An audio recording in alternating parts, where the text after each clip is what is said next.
Olá, irmãos. Hoje nós estamos no nosso último vídeo dessa série de dons do Espírito Santo e nós já falamos então dos dons de revelação, falamos dos dons de poder e hoje nós vamos falar dos dons da palavra, que é o último bloco de dons que o apóstolo Paulo traz na sua lista lá de 1 Coríntios 12.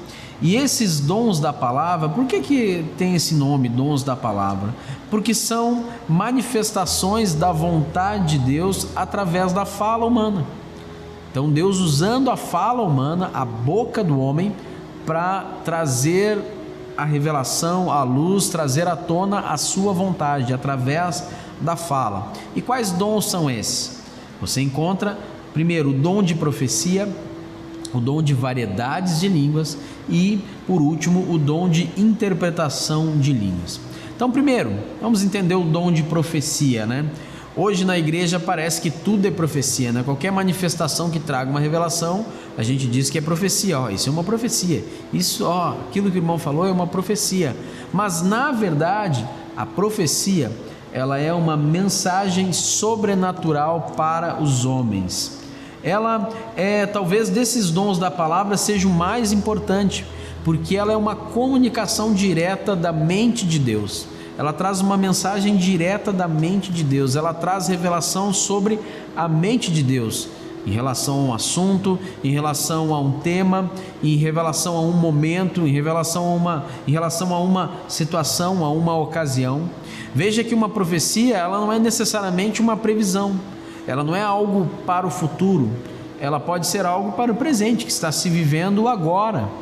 Inclusive até a profecia, ela não é algo somente como previsão, ela também é um discurso. Sabe, quando se tratava de profecia na Bíblia, em muitos versículos você vai perceber isso, a Bíblia está tratando uma pregação como profecia. Por quê? Porque uma pregação, ela nada mais é do que a revelação da vontade de Deus, a revelação da mente de Deus sobre um tema. Imagine que o pregador, quando ele se prepara para trazer uma mensagem diante da igreja, diante de ouvintes que estão ali, ele deve ter o mesmo preparo de um profeta, porque ele não está falando de si. Embora ele seja um canal, ele está falando da parte de Deus. Então ele está falando da mesma forma como, por exemplo, Isaías falava, Ezequiel falava e todos os profetas da Bíblia falavam. Só que hoje ele tem o nome de pregador, essa é a função dele. Mas a mensagem que é pregada, ela também é uma profecia. A pregação, ela é uma profecia. E essa profecia, ela serve, segundo 1 Coríntios capítulo 14, verso 13 e 4, ela serve para consolo, ou seja, para trazer um alento ao coração, para trazer paz, para trazer esperança ao coração. Ela serve para edificação, para Deus estabelecer coisas, princípios e valores no meio da igreja e naqueles ouvintes que estão ali diante daquele que está trazendo a mensagem. E ela também serve para trazer ensino, corrigir o nosso caminho, mostrar para onde nós temos que seguir, né? Então isso fala tanto da profecia que vem revelada direto ao homem, mas também fala da pregação. O apóstolo Pedro, ele diz, 2 Pedro no capítulo 1, verso 20 e 21, que a profecia que veio até eles, no caso até Pedro e os que andavam com eles, ela não partiu de uma interpretação pessoal ou de uma particular elucidação, ela partiu de revelação do Espírito Santo de Deus. Pedro não estava falando de uma profecia preditiva, como é, por exemplo, o Apocalipse.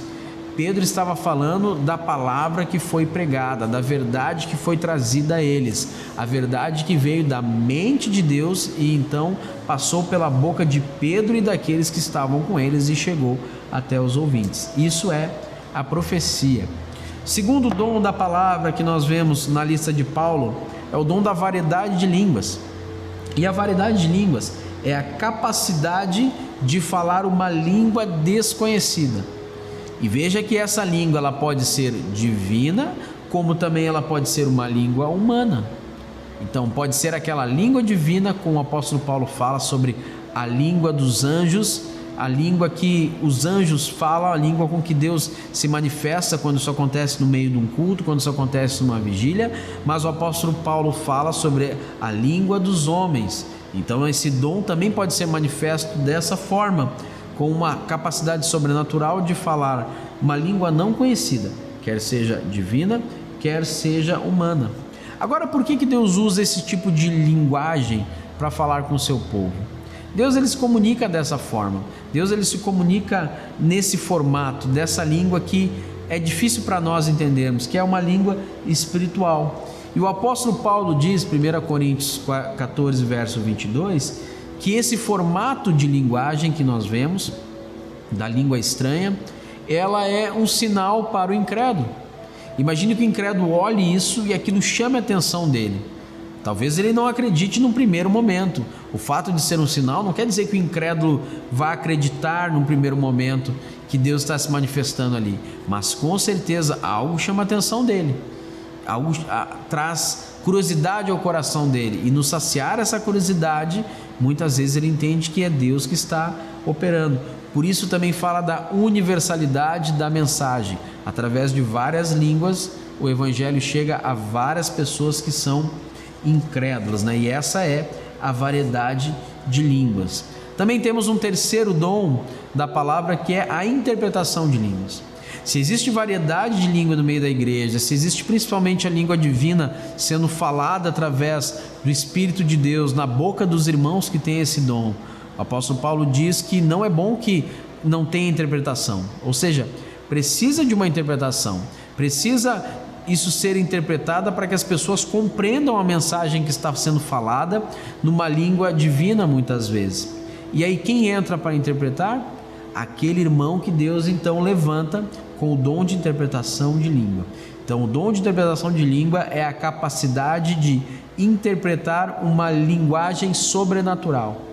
E esse dom, ou essa capacidade, ela não vem de um curso, ela não vem de observação, ela não vem de percepção, ela vem do Espírito Santo de Deus, trazendo entendimento àquele que é o intérprete.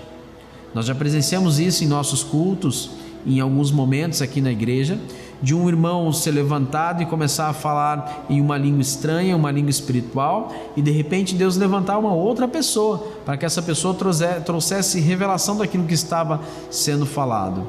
E por que Deus faz isso?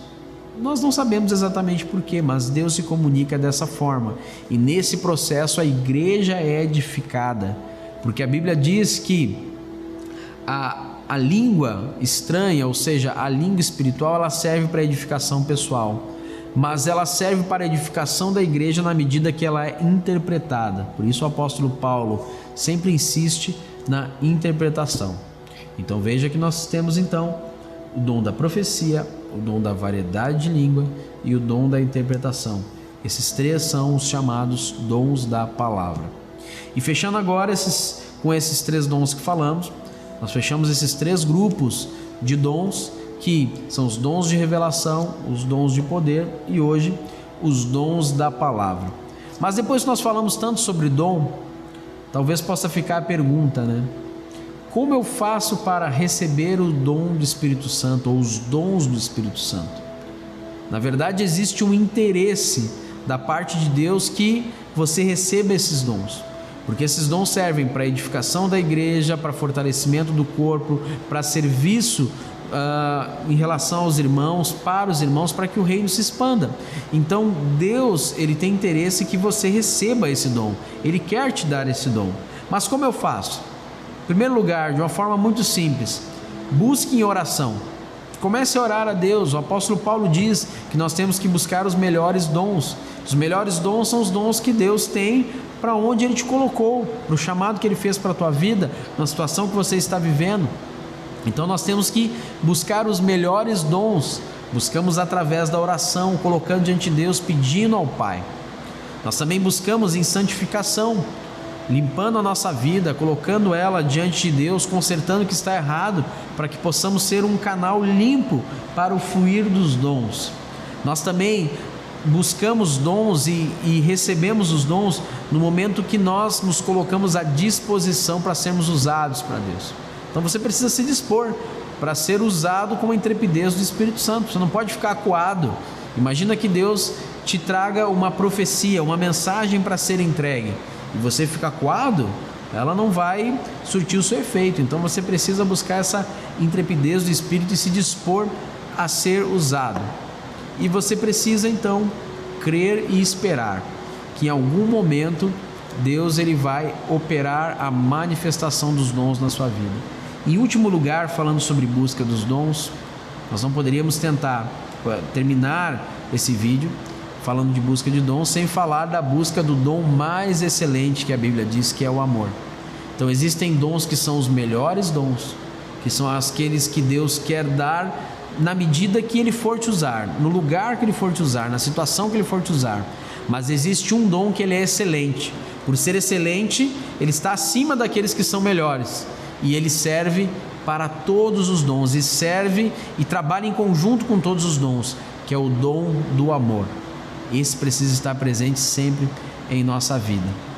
Que você tenha sido abençoado com todos esses vídeos que você viu, esse conteúdo, e que ele surta efeito de crescimento e edificação na tua vida, e você possa fluir nos dons, servindo em primeiro lugar a Deus, cumprindo a vontade dele, e aos irmãos que fazem parte do corpo.